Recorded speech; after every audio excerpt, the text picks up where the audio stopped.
Halo, selamat datang di Twin Academy. Hari ini saya akan jelaskan tentang intercorporate investment. Jadi perusahaan ketika ingin berkembang terus, mereka biasanya melakukan dua hal, gitu ya.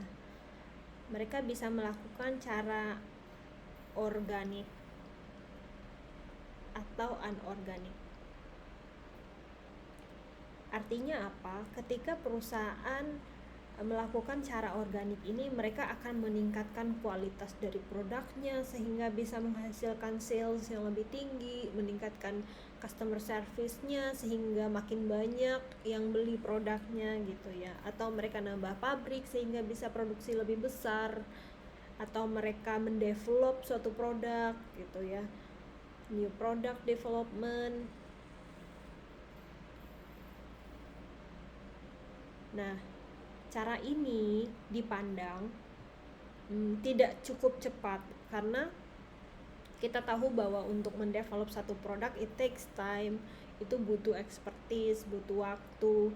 Makanya perusahaan melakukan hal lain, yaitu dengan melakukan unorganic growth strategy.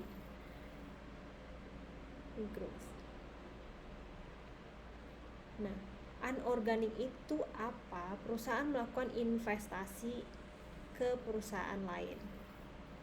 Nah, ketika perusahaan melakukan investasi ke perusahaan lain, ada beberapa bentuknya, dan accounting itu mengatur bagaimana ownership satu perusahaan di perusahaan lain itu berpengaruh terhadap bagaimana catatan atas investasi yang mereka lakukan.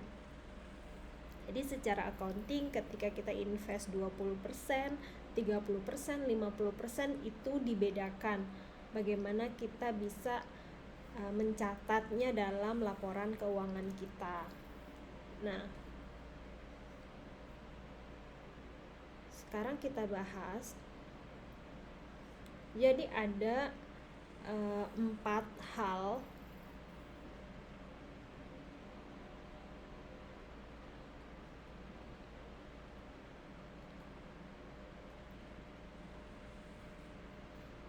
yang dilakukan dan diatur secara accounting. Ketika perusahaan itu melakukan investasi kurang dari 20%, maka menurut accounting dianggap perusahaan tersebut tidak memiliki significant influence. Artinya perusahaan tersebut tidak bisa mengontrol perusahaan yang dia investasikan gitu. Tidak bisa memilih orang yang harus berada di posisi penting di board directornya, tidak bisa mengatur siapapun yang bisa melakukan policy changing secara perusahaan investasi tersebut. Nah, jika satu perusahaan investasinya kurang dari 20%, maka diaturlah klasifikasinya. Ada 3 klasifikasi,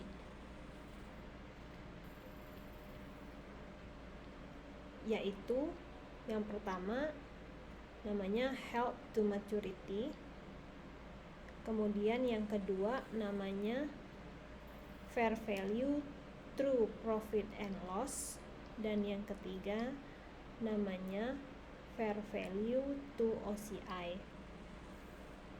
Oke. Menurut secara akuntansi ini diklasifikasikan ketika investasi berapa kurang dari 20%, dilihat lagi tujuannya apa gitu. Tujuannya yang pertama bisa held to maturity, artinya kita invest, kita akan memegang instrumen investasi tersebut sampai dengan jangka waktu yang di awal diatur oleh investasi tersebut. Misalnya sebuah bonds 5 tahun gitu. Jadi ya sudah 5 tahun kita invest, kita beli bondsnya 5 tahun, kita akan terima prinsipal nanti di akhir, kita terima bunga tiap periode, misalnya annually atau semi annually, 2 kali setahun atau setahun sekali, atau quarterly. Nah, itu ada contracted cash flow. Nah, disebut dengan held to maturity. Artinya perusahaan tidak ada intensi untuk menjual belikan instrumen investasi ini gitu. Di saat itulah klasifikasinya held to maturity. Konsekuensinya apa? Kita mencatat nilai investasi di buku kita itu at cost. Kita catat at cost, nilai yang kita bayarkan ketika invest berapa, kemudian setiap periode akan kita amortisasi setiap periode sampai dengan masa selesainya investasi tersebut. Yang kedua ada namanya fair value through profit and loss. Ini lebih ke trading. Ketika perusahaan itu invest ke satu instrumen, mereka tujuannya ya untuk dapetin capital gain, daily trading. Bisa kayak ketika gain dia akan jual, ketika harga naik dia akan jual, ketika harga turun dia beli gitu. Jadi tujuannya memang untuk mendapatkan profit dari kenaikan harga tersebut. Nah, itu disebut dengan fair value to profit and loss. Konsekuensinya apa? Ketika ada untung rugi, ada selisih nilai market nih, dengan pada saat kita reporting, kita harus catat nilai investasi kita itu pada harga marketnya, dan keuntungan atau kerugian selisih dari nilai biaya yang kita keluarkan di awal dengan biaya nilai marketnya itu kita akan buang ke profit and loss di tahun berjalan. Nah, yang ketiga itu adalah fair value to OCI. Ini dulu disebut dengan available for sale.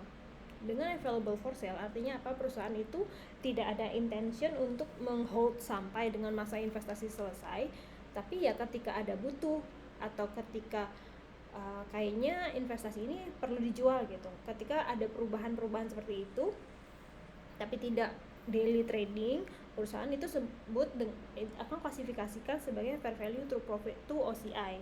Nah, konsekuensinya adalah ketika akhir masa reporting, investasi itu dicatat pada harga pasarnya, dan selisihnya dengan harga pasar tersebut juga kita catat di bagian setelah ordinary profit gitu. Jadi other comprehensive income. Jadi dianggap itu investasi tidak mempengaruhi profitability dari bisnis perusahaan, tapi kita catat sebagai other comprehensive income. Jadi tidak sebagai income komprehensif atau income di tahun berjalan. Dan yang kedua, ketika perusahaan melakukan investasi di 20% sampai 50%.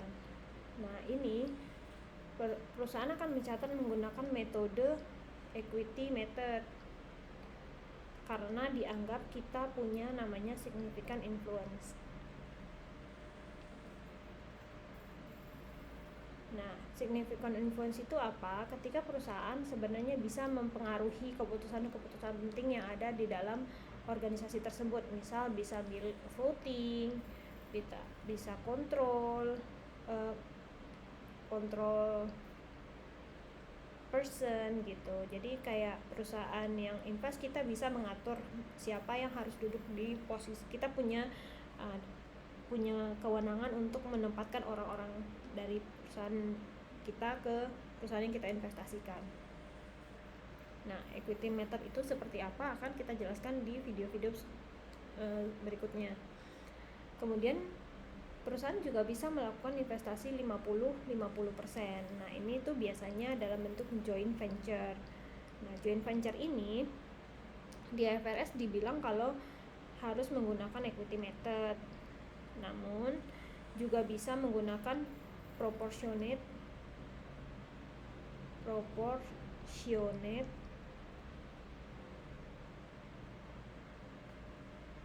consolidation. Yang keempat adalah ketika perusahaan invest lebih dari 50%. Nah, ini artinya perusahaan punya kontrol ya terhadap semua yang bisa dilakukan oleh anak perusahaan, dan konsekuensinya adalah laporan keuangannya harus dikonsolidasi dengan perusahaan induknya. Acquisition method or consolidation. Nah, Oke, sekian dulu untuk video tentang intercorporate investment. Kalau kalian ada pertanyaan bisa di send email atau chat di kolom komen ya. Terima kasih.